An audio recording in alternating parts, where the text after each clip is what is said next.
Well, it's now referendum campaign season in Alberta. We'll talk about the political landscape ahead of votes later this year on immigration, the Constitution, maybe, probably also separation. But also today we'll hear from Alberta country music recording artist Corb Lund. He's trying to ensure that there's also a question this fall on protecting Alberta's water systems from coal development. All of that straight ahead on the Line Alberta podcast.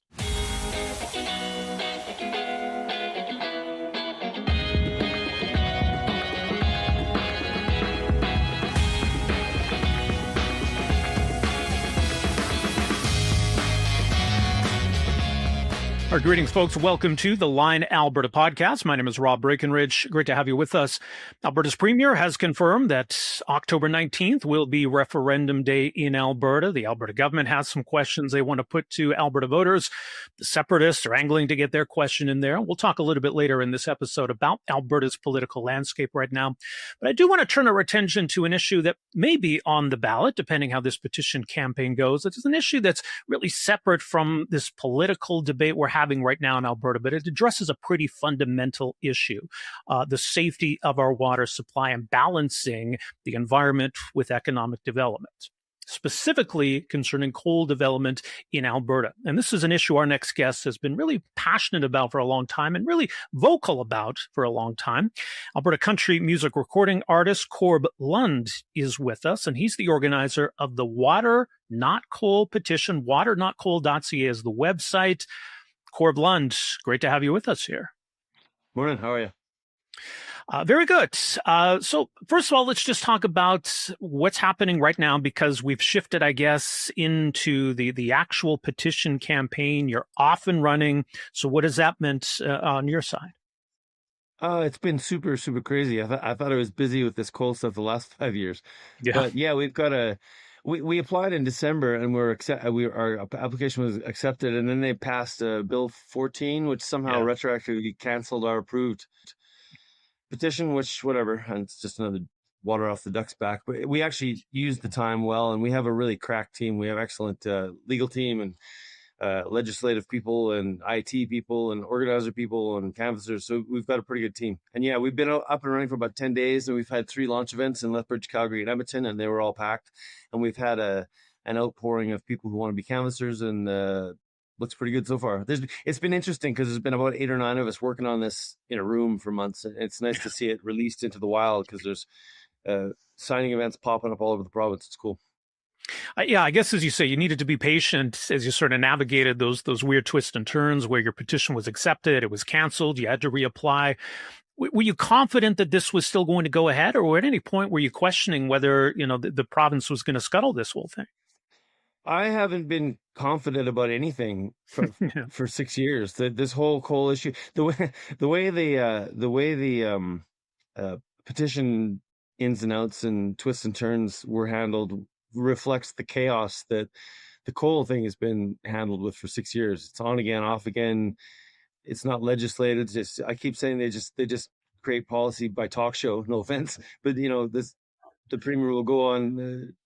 Be interviewed in the media and just explain how the new policy is going to work this week, and then next week it changes. So anyway, that's what the petition is asking for is binding legislation, because you can change legislation too, but it's much harder. So we want binding legislation. And the thing I've been telling people for the whole 5-6 years, people have been asking us what can I do to help, and all we can tell them is call your MLA or write your MLA. But now we have something concrete they can do.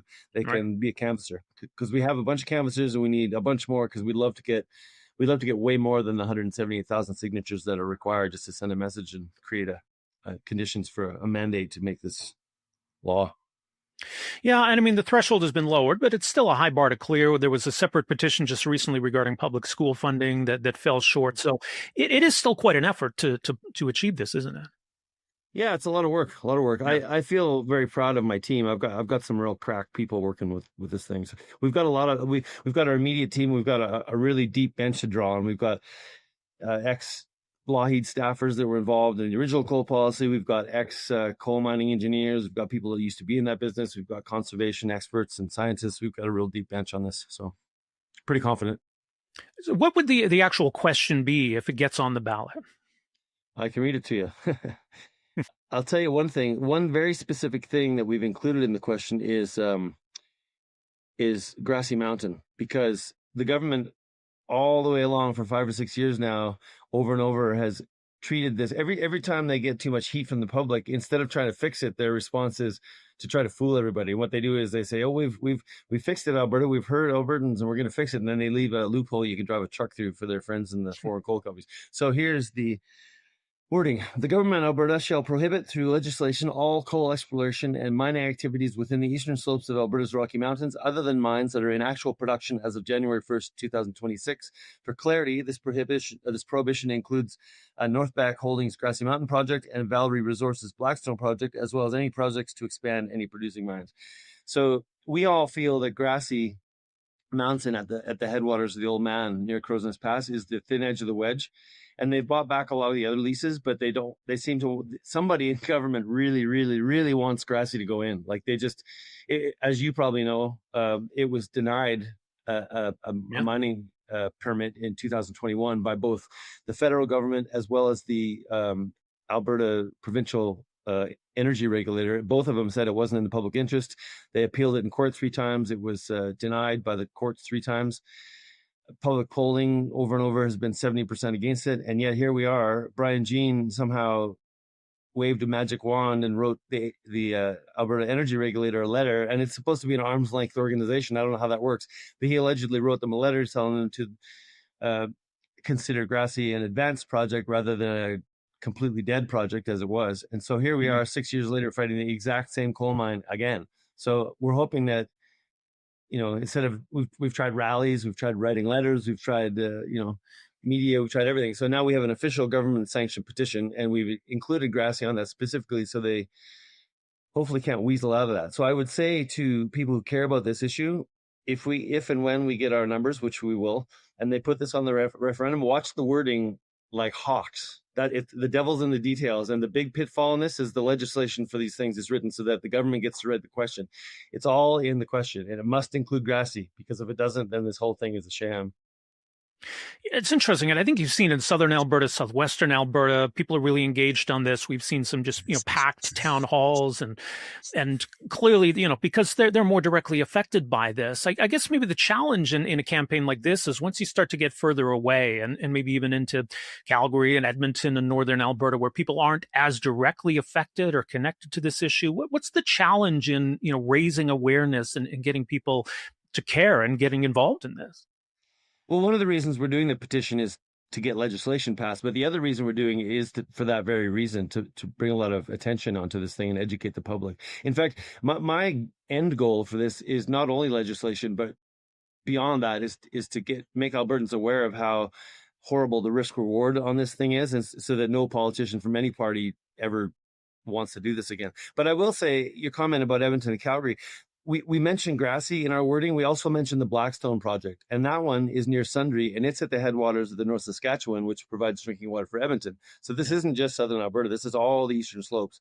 And Blackstone and Grassy Mountain are both at similar positions in the approval process. Both of them will be applying for actual mining permits in the near to mid future, and they're sort of the next ones coming down the docket. So those are the 2 that we mentioned, but Blackstone hasn't got as much press as Grassy, but it's also in a very sensitive area and involves central Alberta. So well, yeah, let's talk about those concerns, because look, there's a long history of coal mining in Alberta, or there's coal mining just on the other side of the mountains on the BC side. So that's existed, but specific practices or specific locations can have a real environmental impact. And especially when you're talking about rivers and water sources, this is a big deal. So what is the concern? What is the risk we're trying to address here? Well, there's lots of concerns, but the biggest one is the contamination of our water. That's the biggest one.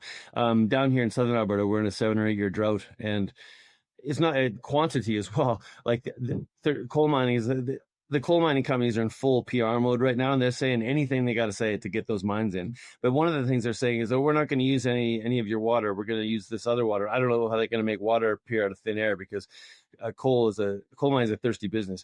But more important even than the quantity is the quality, because coal mines of this type almost always contaminate the groundwater with selenium and other contaminants. And again, the coal mining companies are saying all kinds of things and making all kinds of promises. And they're saying that they can mitigate the selenium. We keep saying, show us half a dozen of examples around the world where similar mines are not polluting the groundwater. And so far it's been crickets. But the thing is, we all know this. The second they get approved, they start cutting corners and they start pushing back on the government to relax the restrictions.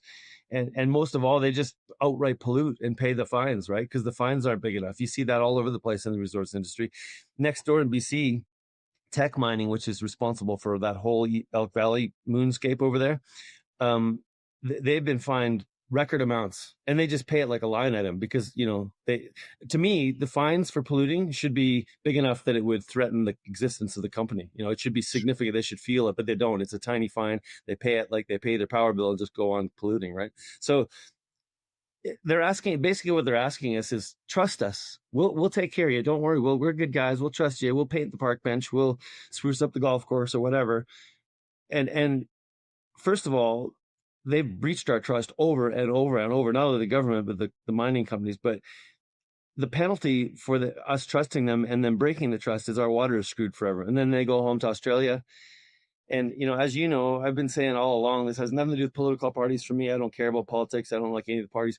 The thing is, what I say to people is the reason this might be fixable is that this crosses political boundaries. Like, obviously most of the left-leaning people aren't into it, but there's a good slice of conservative voters who also are not in favor of this. Yep.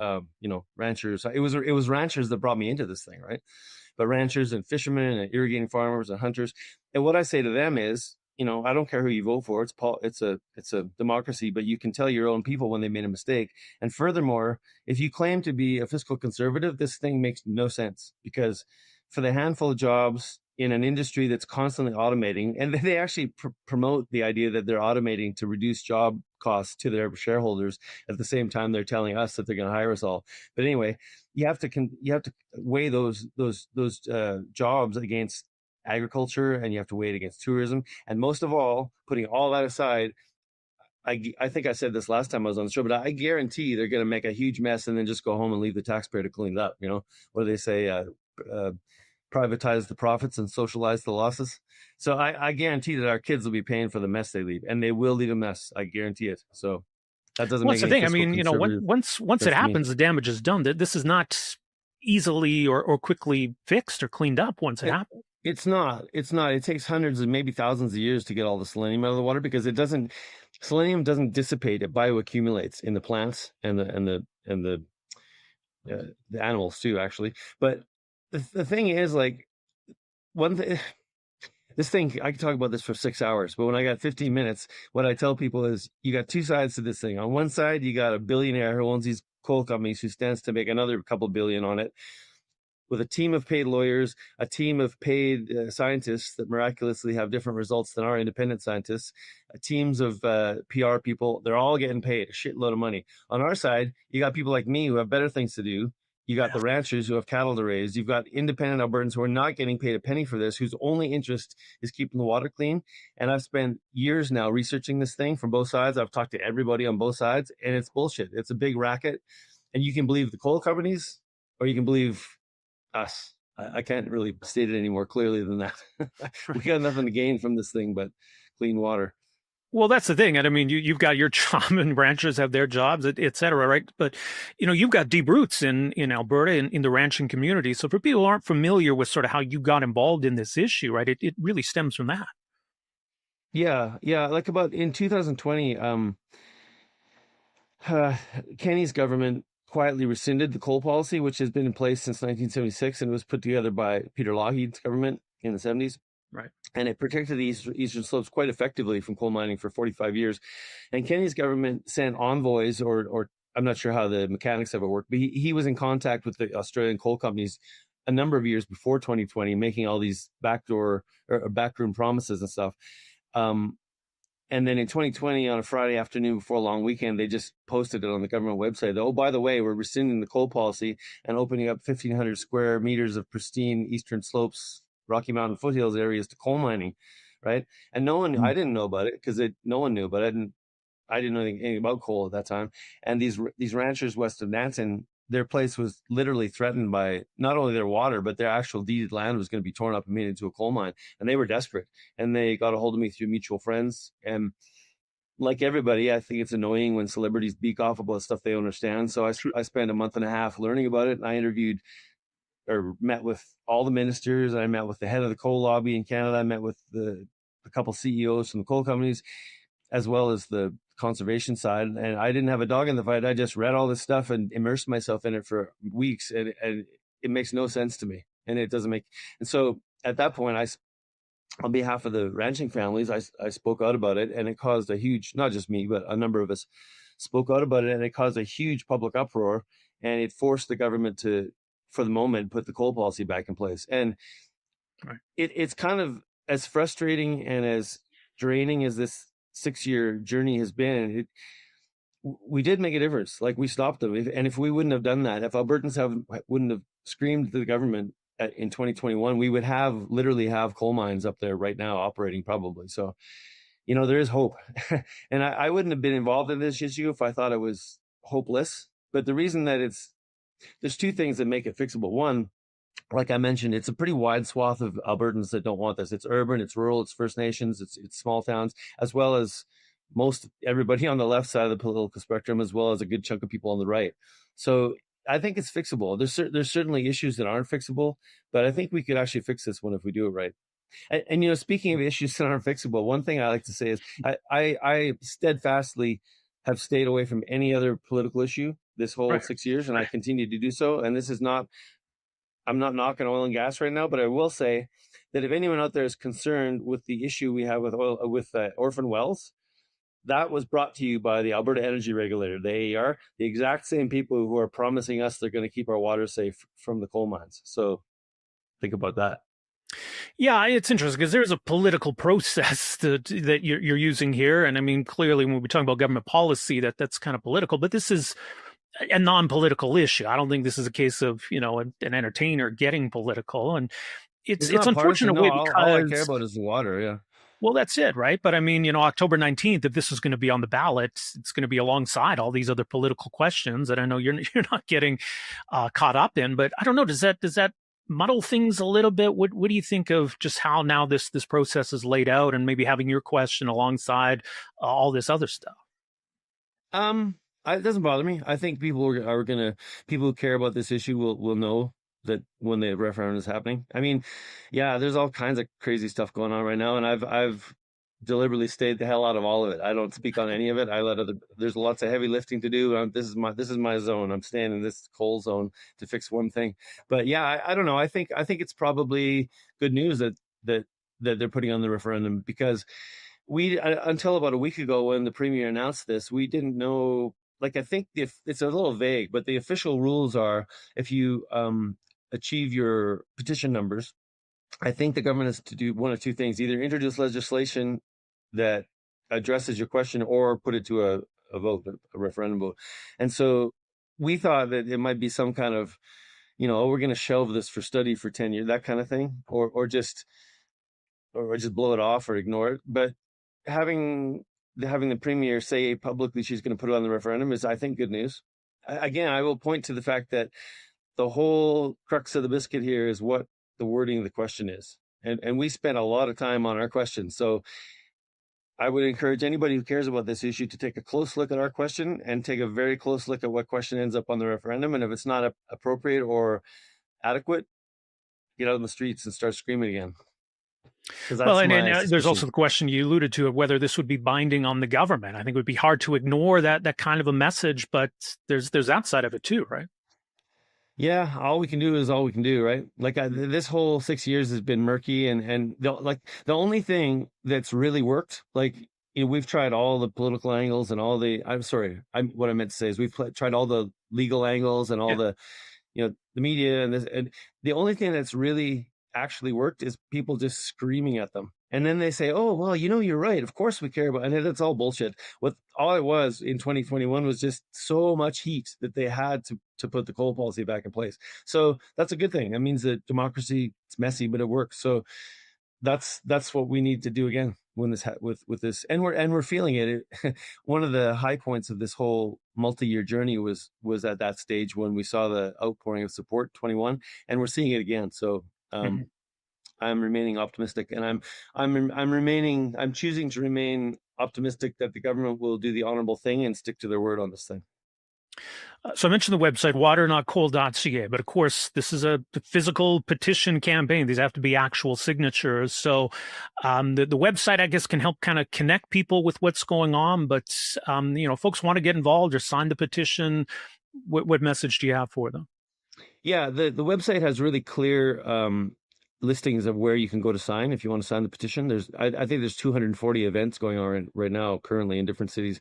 And more importantly, we, of course, want everyone to sign the petition, but we would really encourage everybody to sign it to be a canvasser too. And it doesn't mean you have to go door to door knocking on doors cold. You can also just sign up and sign up to be a canvasser and collect signatures at your workplace or your school or your friends and family. And it's really simple. You go to the website and sign up to be a canvasser. There's a 10-minute process, and the government sends you a badge. Pretty simple. And you're right. To actually sign the petition must be done in person. There was a bit of confusion on that because at the beginning we asked for people's email addresses so that we could contact them when the process started. And a few people have been confused thinking they already signed the petition. But to be very clear, you must sign the petition in person with a pen, with an official canvasser. But it's not hard. They're everywhere. So. And what's the deadline? June 10th is the deadline. June 10th. All right. Well, the campaign is underway, and we'll see where things go after June 10th. Corb Lund, thank you so much for making some time for us here. Appreciate that. Yeah, thanks, Rob. Really appreciate it. All right. Well, our thanks once again to Alberta country music recording artist Corb Lund, who is spearheading the Water Not Coal petition. Again, waternotcoal.ca. So they got until June to gather just under 180,000 signatures. If they are successful, the Premier has indicated that this will be a part of Referendum Day on October 19th. So it is going to be very interesting to see the build up to October 19th and ultimately what is on the ballot. Now, of course, the Premier in her televised address last week indicated that she wants to ask Albertans 9 questions. 5 of them relate to immigration, both in terms of the Alberta government taking more control on the immigration file, which is shared jurisdiction with Ottawa, but also as it pertains to social programs and benefits and which newcomers are able to access those programs. There's also going to be 4 questions on the ballot about the Constitution. Of course, amending the Constitution is not something Alberta can do on its own, but the Premier sees this as maybe a mandate to pursuing some change around the Senate, around how judges are selected, etc. So those questions will be on the ballot. At this point, there's no indication that some of these other issues that came up in the Alberta Next process, like a provincial pension plan or provincial police force, whether that's going to be on the ballot. Then, of course, there's the whole separation question. The Alberta separatist side is in the midst of their own petition campaign. Of course, there was already a successful petition from Thomas Lukaszuk in the Forever Canadian group that kind of flips around the yes-no dynamic on the whole question of Alberta's future. So that remains to be seen. Just exactly whether or how we'll be voting on the question of separation on October 19th. But it's going to be a very interesting political year. There's still the prospect even of a federal election, depending what happens with the minority Liberal government. Doesn't appear as though there's going to be an early Alberta election, but maybe Referendum Day is a bit of a springboard to an election campaign. I guess we'll have to wait and see. There's an interesting new poll out from Main Street Research that gives us a really fascinating snapshot of where everything's at, how folks are feeling about the separation question, how folks are feeling about the UCP government, how folks are feeling about the Carney Liberals and the Liberal government, as well as, of course, the Conservative opposition. Had an opportunity for a conversation with Quito Maggi, who's president and CEO at Main Street Research. Here's that conversation. All right, well, very pleased to welcome to the Line Alberta podcast, veteran pollster Quito Maggi. He is president and CEO of Main Street Research, mainstreetresearch.ca, and they've got some fascinating new numbers about this really interesting, maybe even somewhat delicate political moment we're at here in Alberta right now. Quito, so great to have you with us here. Yeah, thanks for having me. You've been doing this a long time, right? So you've seen all kinds of different trends and numbers in Alberta, but what stands out to you about what we're seeing right now? Yeah, I mean, without a question, those federal numbers are just staggering. I've never seen this, and it's never been anywhere near to this in my lifetime, certainly in my professional in the 30 plus years that I've been doing this. I was looking back at past polls. I don't think that the federal Liberals and Conservatives have been this close in the federal ballot in Alberta ever. At least not in 100 years. So that is what stands out. And it's a really interesting, how the provincial referendum, and that is not punishing Danielle Smith in the United Conservative Party, but it is punishing to Pierre Poilievre and the federal Conservatives. Weird unintended consequence, I think. Yeah, no kidding. So we can go through some of these numbers, but as you say, I mean, there's surprising levels of Liberal support in this poll. And I mean, look, Mark Carney represents certainly a departure in many ways from Justin Trudeau. I would imagine the MOU, the pipeline agreement, has built up some goodwill in Alberta, but still, to see the Conservatives and Liberals neck and neck in Alberta. But Quito, not just that. I mean, the federal Liberals are actually polling better than the UCP. The federal Liberals are polling well ahead of separation. It's quite something. It is. I mean, so if you look at the provincial ballot, 48-40 UCP over the NDP, that is what we would expect to see, and that's in line with recent polls from the last year. And then when we look at the federal ballot, for having it 48-45 for the Conservatives over the Liberals, that's a number that is, and then basically with tied in Calgary and Edmonton, of course, then almost a 20-point lead for the Conservatives outside the cities. But this is unprecedented, and I think this is speculation. There's nothing really in the data that tells me this specifically. It's just the only way I can explain it is that by being forced to examine the question, essentially choosing between Alberta and Canada in that referendum question, that it's sort of making this forced choice, and a very binary one on the federal ballot. And those who are choosing Canada are choosing Mark Carney and the Liberals. Mark Carney is a small C Conservative that a lot of United Conservative voters can vote for. And that Liberals and NDP voters in Alberta can also vote for. And I think that is a temporary situation. But until this referendum is out of the way, I think these numbers stay roughly in this ballpark. So it's going to be really interesting if we have a federal election anytime soon. Yeah, no kidding. Or a provincial election, I guess. It sounds like that probably won't be until next year. But because it's interesting, even though, the federal Liberals are doing better, it's not like there's been like a leftward kind of shift, right? The Alberta NDP are still trailing. And I guess if an election were held now, the UCP would probably be reelected. Yeah, correct. I think it's kind of ironic that, this is a provincial initiative, but Danielle Smith and the UCP isn't being punished by the electorate for it. It's sort of this weird effect on the federal numbers. And, but yeah, it would be a UCP majority if an election were held this year for sure. Yeah. So as mentioned, I mean, obviously one of the questions on October 19th we're expecting will be some kind of question on Alberta separation, Alberta's future in Canada. So what does this snapshot tell us of where Albertans are at on that question? Yeah, we asked it in a number of different ways. So this was commissioned by the Western Standard and been reporting on it for a couple of days now on some of these different numbers. And it's really interesting. If we just sort of ask the independence question, about 30% support Alberta being its own independent country. If you remove the people who are undecided or say that they don't know about this question, that number moves to 34%. That's pretty much in line with recent polls. It's a little bit higher than it's been in the past. Mm-hmm. And then when we asked different variations with, I thought it was really interesting, the two other ways that we asked this question. Under the premise of a economic union with the United States, where Alberta would have direct 1-for-1 US using US dollars, support actually decreased, and not outside the margin of error, roughly around the same, dropped to about 32% decided and leaning. but I thought that was really interesting that it dropped on that question. And then the other way we asked it was, if the pipeline deal struck between Smith and Carney were to fall apart, how would you feel? And that's where we saw it increase to 34%, almost 38% when you remove those who are undecided. So that being the driver for the increase, tells us roughly where Albertans are at. They're not in the mood to form an economic union with the United States. We're seeing this right across the country. Anti-U.S. sentiment is at an all-time high. Canadian patriotism is at an all-time high.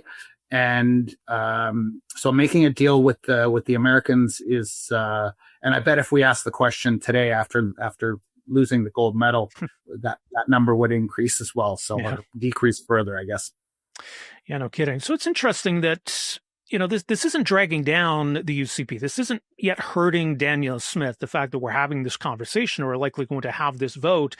There is a sense here, though, maybe the premier needs to sort of take a side here, or Albertans almost kind of see her in some ways as almost maybe being on both sides of this issue. What do you see as the connection there for her? Yeah, and I guess, we did ask the question about whether or not Danielle Smith and the UCP should be campaigning for or against or staying neutral. More Albertans told us they should either be campaigning against independence or staying neutral. Just 26% told us that they should be campaigning for independence. I think she's managed to, pick that lane of essentially neutral on the independence question. And it's not hurting Danielle Smith and the UCP.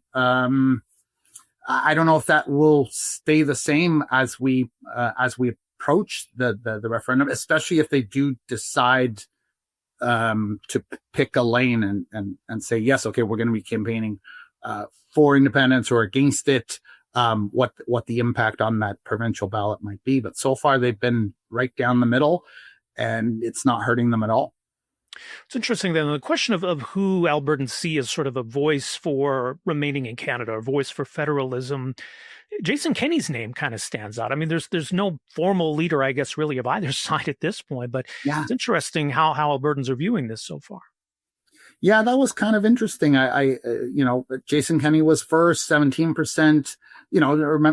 More than half of people didn't have an opinion on who would have been top. So 17% is still a significant number, with both Mark Carney and Naheed Nenshi coming in a relatively close second, around 13%. And Rachel Notley didn't register in the poll, are very, very low. I think that I still think that points to the basic fact about Alberta is that it is a conservative province. Yeah. Small C conservative, at least, if not big C. And that most Albertans, whether they're, conservative, liberal, NDP or otherwise, do respect the former premier. And that he would be a respected voice across the spectrum for nationalism and staying within Canada. So I think that's it. It's his brand is still pretty strong in Alberta. So. Well, it's interesting that they didn't identify Pierre Poilievre, and he's been fairly outspoken about, wanting a united Canada and those kinds of themes in what he's been saying about all of this. But, going back even to those federal poll numbers, like Pierre Poilievre's kind of being squeezed by this whole situation, it feels like. Yeah, I think, it's the same problem we've been talking about for since Donald Trump's election and since he took office, is that, Pierre Poilievre's problem is that about, depending on the place, but right across Canada, between 25 and 30% of his base approves of Donald Trump quite strongly. And so he has to be very, very careful not to upset that part of his base by coming out too strongly against the Americans. So it's stuck between a rock and a hard place, I would say, for Pierre Poilievre. In this context of an Alberta referendum looming, it's putting him in an impossible political situation.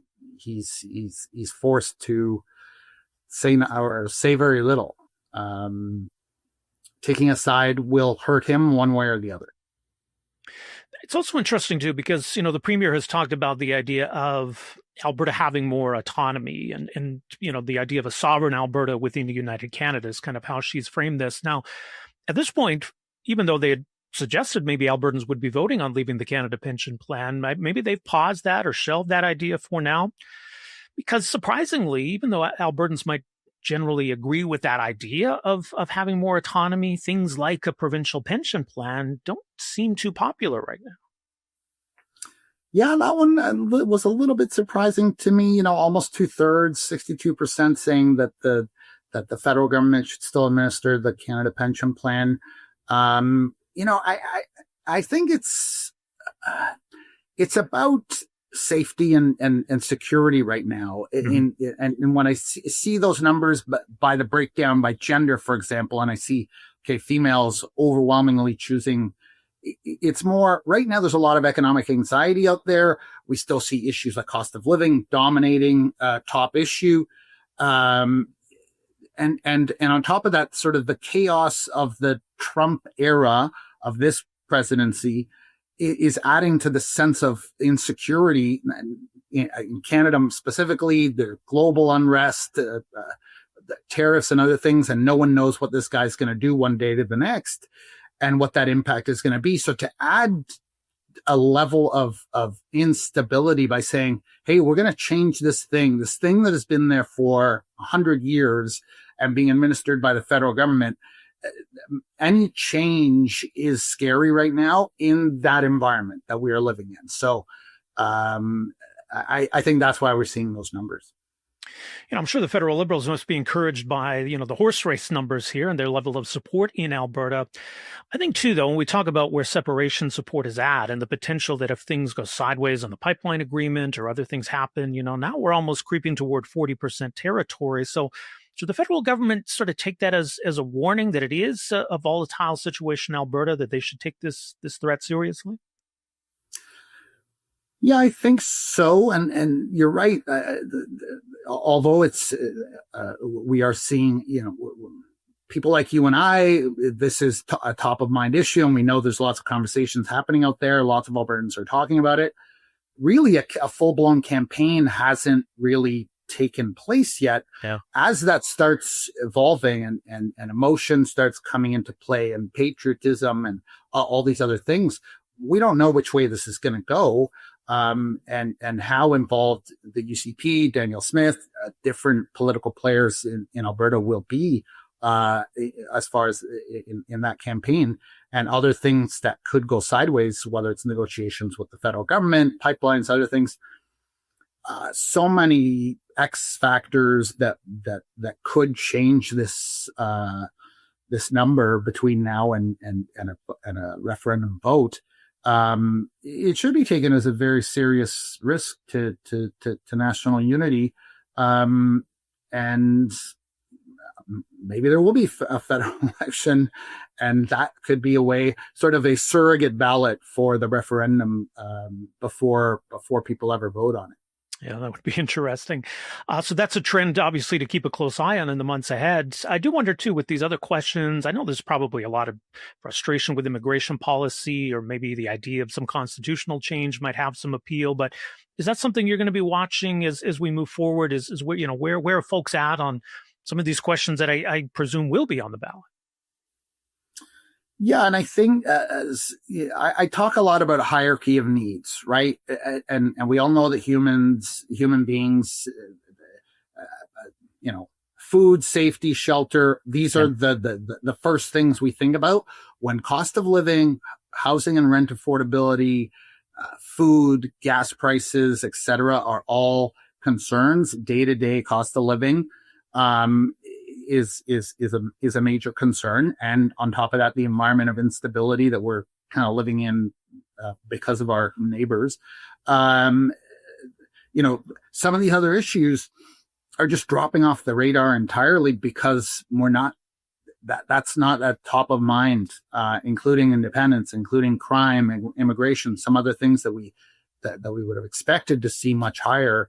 And it's going to be interesting to see how some of these issues get wrapped into the independence debate, and whether or not it's successful. But right now, top of mind, cost of living number one, healthcare number two. That's the day-to-day reality of most Albertans. Yeah, absolutely. Well, it's going to be a fascinating year for sure. Much more on these poll numbers, and people can follow these trends as well. Of course, mainstreetresearch.ca. Quito, appreciate your insight on all of this. Thank you so much for making some time for us here. Yeah, thanks for having me, Rob. Appreciate it. We'll do it again soon. All right. Well, our thanks once again to Quito Maggi, President and CEO at Main Street Research. Also to Alberta country music recording artist Corb Lund, who is spearheading the Water Not Coal petition. Again, their website, waternotcoal.ca. And thanks to you for watching and listening to the Line Alberta podcast. My name is Rob Breckenridge. Much more at readtheline.ca. Take care.